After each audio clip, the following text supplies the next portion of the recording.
एक बार की बात है। एक घने जंगल में एक बुद्धिमान बूढ़ा भालू और एक युवा सुंदर हिरण रहता था। भालू को उसकी बुद्धिमत्ता और ज्ञान के लिए जाना जाता था, जबकि हिरण को उसकी गति और चपलता के लिए सहारा जाता था। एक दिन हिरण जंगल से भाग रहा था। जब उसने नदी के किनारे अकेले बैठे भालू को देखा, हिरण ने भालू से पूछा कि क्या हुआ, और भालू ने जवाब दिया कि वह अकेले और उदास महसूस कर रहा है और उसका कोई दोस्त नहीं है जिससे वह बात कर सके। हिरण ने भालू के साथ रहने का फैसला किया और पूरा दिन उसके साथ बातें करने और किस्से कहानियों को साझा करने में बिताया। उन्होंने पाया कि भले ही वे अलग थे, पर इसके बावजूद उनमें बहुत सी चीज़ें समान थी। समय के साथ हिरण और भालू घनिष्ठ मित्र बन गए और एक साथ कई खुदत दिन बिताए।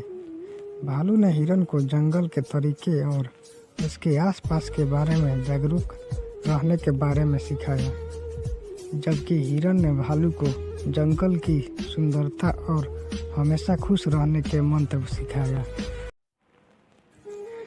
एक दिन हिरण ने देखा कि भालू में बुढ़ापे के लक्षण दिखने लगे।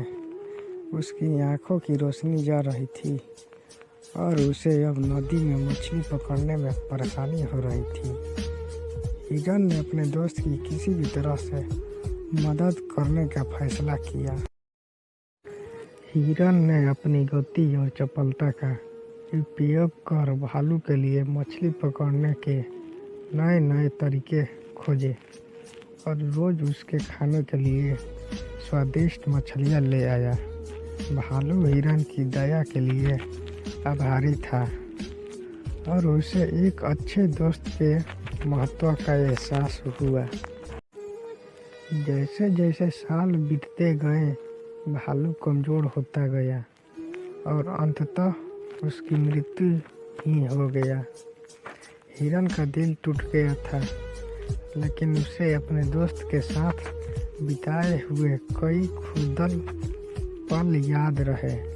उसने बहुत ही कम समय में बहुत सारी यादें सजा ली थी।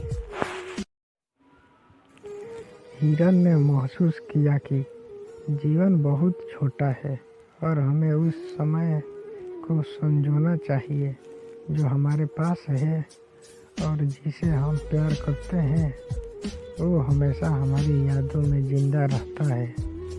उसने यह भी सीखा कि सच्ची दोस्ती की कोई सीमा नहीं होती है और चाहे कुछ भी हो जाए, हमें हमेशा अपनी दोस्ती सच्चे दोस्त का साथ मरते दम तक निभाना चाहिए।